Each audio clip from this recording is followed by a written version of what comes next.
Hello students, welcome to Rhythm Classes. My name is Arvind Singh and today's our topic is Class 8 Mathematics Chapter 11 Mensuration Episode 4. Students, our next heading is Volume of Cylinder. Volume of Cylinder क्या होता है? सबसे पहले हम देखेंगे volume क्या होता है. वॉल्यूम मतलब एक अमाउंट होता है जो किसी भी शेप के द्वारा ऑक्यूपाइड किया जाता है. यानी हम ये कह सकते हैं कि अगर कोई शेप है हमारा तो वो शेप कितना स्पेस ऑक्यूपाई करता है उसको हम कहते हैं वॉल्यूम.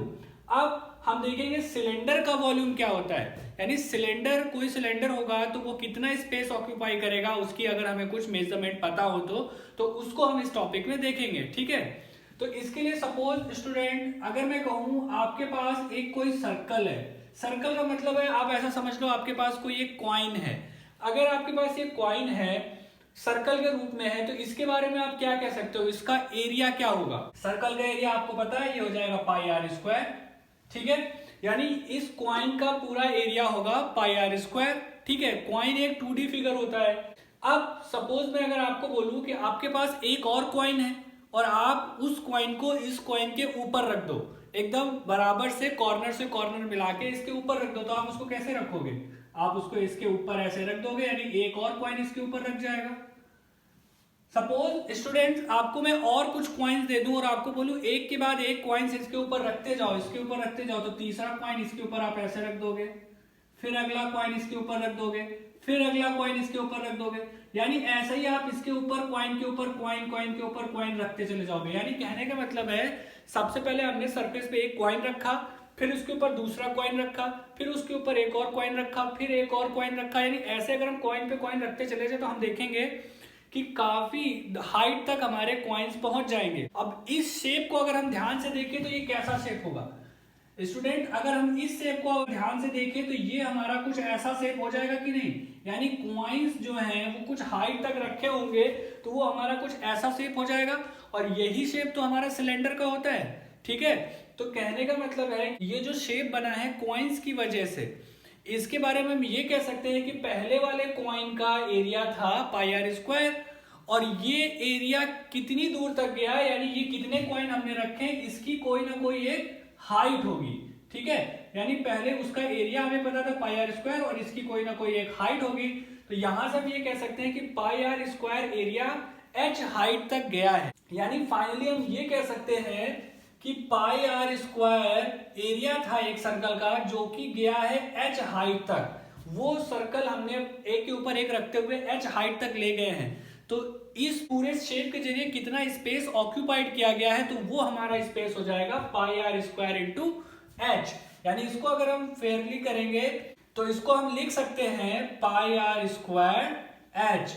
तो यहां से स्टूडेंट हम ये कह सकते हैं कि अगर कोई सिलेंडर है और उसकी रेडियस r है और उसकी हाइट जो है अगर h है यानी सिलेंडर की रेडियस r और हाइट h है तो उसका वॉल्यूम हो जाएगा pi R square h.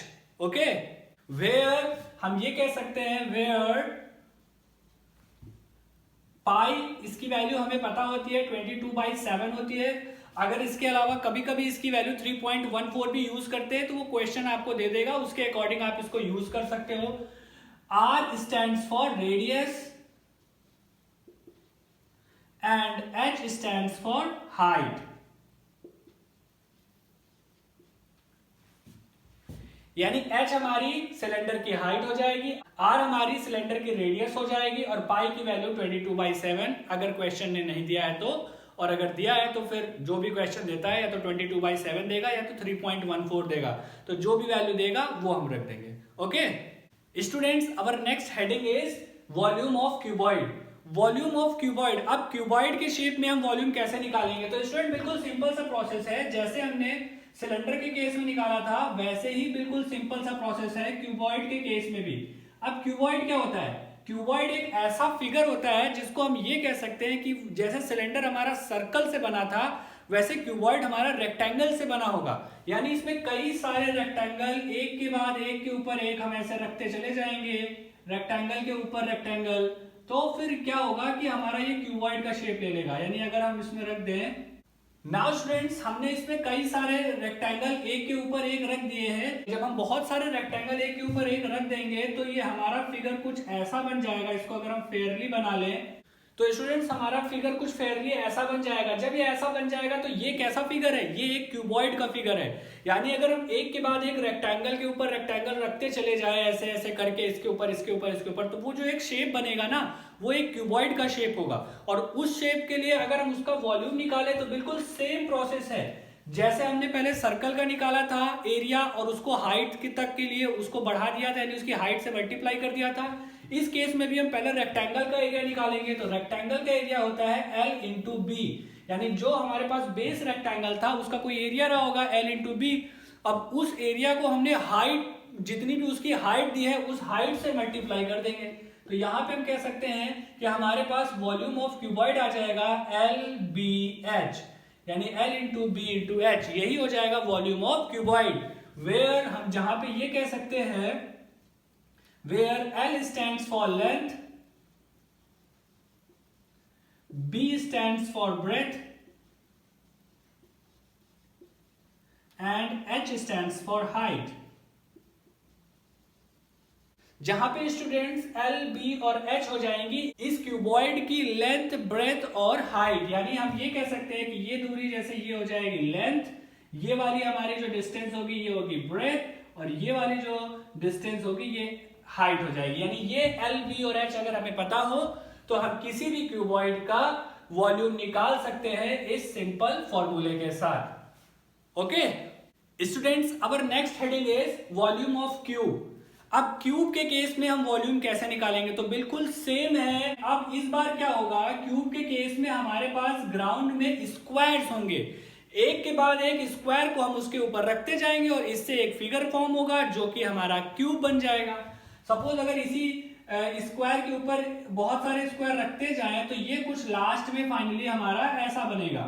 Students, इस केस में हम ये कह सकते हैं कि पहले हमारे पास एक स्क्वायर था और उस स्क्वायर की जितनी भी साइड थी उतनी ही हाइट तक अगर हम उसमें और स्क्वायर रख दें उसके जैसे, तो उससे जो हमारा नया फिगर फॉर्म होगा वो फिगर होगा क्यूब का। यानी इस केस में हम ये कह सकते हैं कि वॉल्यूम ऑफ क्यूब हो जाएगा पीछे वाले केसेस की तरह, लाइक क्यूबॉइड और सिलेंडर की तरह। हम इसमें ये कह सकते हैं कि सबसे पहले ग्राउंड का जो एरिया है, यानी इसका ग्राउंड स्क्वायर का है, तो स्क्वायर का एरिया क्या होता है? स्क्वायर का एरिया होता है साइड इंटू साइड।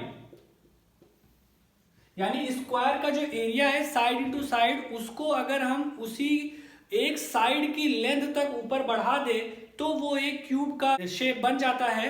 तो उसके लिए हमें इसमें जो तीसरी साइड होगी, जो इसकी हाइट होगी, वो भी एक्चुअली उसकी लेंथ और ब्रेथ के बराबर ही होगी। तो यानी ये भी हो जाएगी साइड। यहां से हम ये कह सकते हैं कि अगर हम इस क्यूब के एक साइड को ए एज्यूम कर लें तो इसका वॉल्यूम क्या हो जाएगा? a इंटू ए इंटू ए। यानी यहां से हम ये कह सकते हैं कि क्यूब का वॉल्यूम हो जाएगा a क्यूब, वेयर जहां पे a क्या है? a stands for side of cube. a क्या है? a क्यूब की एक साइड है, ठीक है। यानी फाइनली हम ये कह सकते हैं कि वॉल्यूम ऑफ अ क्यूब हो जाएगा साइड क्यूब। यानी किसी भी एक साइड का अगर हम क्यूब निकाल दें तो वो हमें वॉल्यूम मिल जाएगा उस क्यूब का। Okay students, our next heading is volume and capacity. Now अब हम देखेंगे कि वॉल्यूम और कैपेसिटी में डिफरेंस क्या है। कई बार आपको क्वेश्चन में वॉल्यूम पूछता है, कई बार कैपेसिटी पूछता है, और आप कई बार इसके बीच में डिफरेंशिएट नहीं कर पाते हो कि वॉल्यूम क्या है, कैपेसिटी क्या है। तो उसको आज हम एक्सप्लोर करेंगे। वॉल्यूम स्टूडेंट क्या होता है? वॉल्यूम होता है the amount of space occupied by an object. यानी कोई अगर एक ऑब्जेक्ट रखा हुआ है तो वो कितना स्पेस ऑक्यूपाई कर रहा है, तो जितना भी स्पेस वो ऑक्यूपाई कर रहा है उस स्पेस के अमाउंट को हम वॉल्यूम कहते हैं, ठीक है। और कैपेसिटी क्या होता है? कैपेसिटी के लिए स्टूडेंट हम ये कह सकते हैं कि कैपेसिटी होती है the quantity that a container holds. यानी अगर कोई एक कंटेनर है तो वो कितनी क्वांटिटी किसी चीज की होल्ड कर सकता है, उसको कहते हैं कैपेसिटी।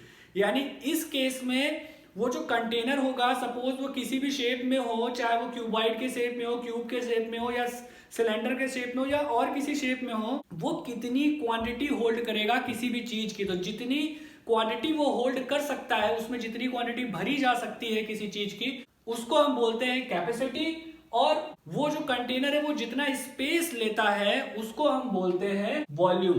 ओके स्टूडेंट्स, एक और चीज यहाँ पे बहुत इंपॉर्टेंट है, वॉल्यूम की यूनिट हम कैसे लिखते हैं? वॉल्यूम की यूनिट हम लिखते हैं like metre cube, centimetre cube, यानी हम उसमें क्यूब लगा के उसकी यूनिट लिखते हैं किसी भी चीज में। और कैपेसिटी की यूनिट कैसे लिखते हैं?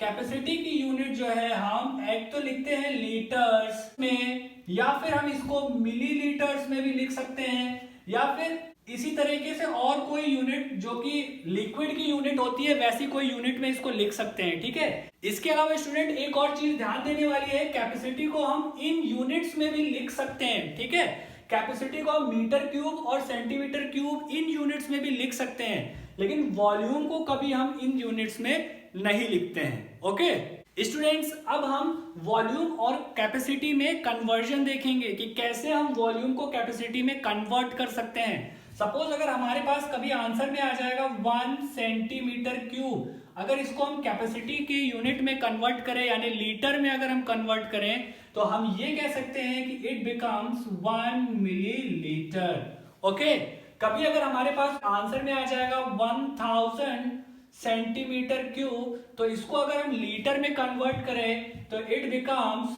1 लीटर, यानी 1000 सेंटीमीटर क्यूब वो 1 लीटर के बराबर हो जाएगा। और कभी अगर इससे बड़ी और यूनिट आ जाए 1 मीटर क्यूब, तो इसको अगर हम लीटर में कन्वर्ट करें it becomes 1000 litres. Basically students, आपको यही 3 मेन कन्वर्जन्स याद रखने हैं, इससे आपके सारे क्वेश्चंस के आंसर इजिली आ जाएंगे। ओके स्टूडेंट्स, अब हम देखेंगे कि वॉल्यूम के क्वेश्चन हमें एक्सरसाइज में कैसे मिलते हैं। तो बेसिकली आप देखोगे कि वॉल्यूम के क्वेश्चन आपको ऐसे मिलेंगे कि अगर वॉल्यूम होगा क्यूबॉइड का, तो इस केस में आपके पास 4 अननोन यूनिट रहेंगी, यानी आप कह सकते हो एक तो वॉल्यूम इक्वल्स टू हो जाएगा LBH। यहाँ पे आपको 4 अननोन यूनिट्स हैं आपके पास, इन 4 में से कोई 3 क्वेश्चन दे देगा और 4th वाली आपको निकालनी होगी। आपको हो सकता है लेंथ दे दे, ब्रेथ दे दे और हाइट दे दे, आपको वॉल्यूम निकालना होगा, ये तो पहला केस होगा। या फिर आपको वॉल्यूम दे दे, लेंथ दे दे, ब्रेथ दे दे, हाइट निकालना होगा, ये दूसरा केस होगा। या फिर आपको वॉल्यूम दे सकता है, लेंथ दे सकता है, हाइट दे सकता है और ब्रेथ निकालना हो, ये एक तीसरा केस हो जाएगा। और लास्ट में स्टूडेंट्स एक और केस बनता है, वॉल्यूम आपको दिया होगा, लेंथ नहीं दिया होगा, ब्रेथ और हाइट दी होगी। टोटल यही 4 टाइप से आपके क्वेश्चन पूछे जा सकते हैं, इसके अलावा कोई क्वेश्चन इसमें पूछा नहीं जाता, तो आप इसको सिंपली कर सकते हो। ओके स्टूडेंट्स, अगर हम जल्दी से इसका एक एग्जांपल देख लें तो हम ये कह सकते हैं कि सपोज आपको लेंथ दिया हो 10 सेंटीमीटर, ब्रेथ दिया हो 5 सेंटीमीटर एंड हाइट दिया हो 2 सेंटीमीटर, और आपसे पूछे कि इस क्यूबॉइड का वॉल्यूम क्या होगा, तो आप कह सकते हो volume is equal to LBH। L जो कि 10 सेंटीमीटर, B यानी 5 और H है 2 सेंटीमीटर। अगर आप इसको मल्टीप्लाई करोगे 5 2 जा 10, 10 into 10 it becomes 100 centimetre cube, यही आपका आंसर हो जाएगा। ओके नाउ स्टूडेंट्स, अगर हम क्यूब का केस देखें तो क्यूब के केस में क्या है, हमारे पास 2 यूनिट्स हैं, एक तो है वॉल्यूम और एक है साइड क्यूब, यानी साइड और वॉल्यूम 2 ही यूनिट हमारे पास है। यहां से हम ये कह सकते हैं या यहाँ पे 2 टाइप के क्वेश्चन बनेंगे, या तो आपको वॉल्यूम दिया होगा, साइड निकालना होगा, या तो साइड दिया होगा और वॉल्यूम निकालना होगा। ठीक है, इसके बाद जो हमारा लास्ट केस इसमें जो सिलेंडर का बन सकता है उसमें क्या होगा, इसमें भी हम ये कह सकते हैं कि वॉल्यूम है हमारे पास volume pi R square H, यहाँ पे हमारे पास 3 डिफरेंट यूनिट्स हैं, यानी वॉल्यूम है, रेडियस है और हाइट है। ये 3 में से कोई 2 आपको क्वेश्चन देगा और 1 आपको जो रेस्ट बची हुई है वो आपको निकालनी होगी। तो इन्हीं से रिलेटेड क्वेश्चन आपको घुमा घुमा के पूछते रहते हैं। ठीक है students, if you still have any confusion on this topic then feel free to tell us. You can also follow us in Facebook and Twitter. Links are given in the description below. Thank you. Jai Hind.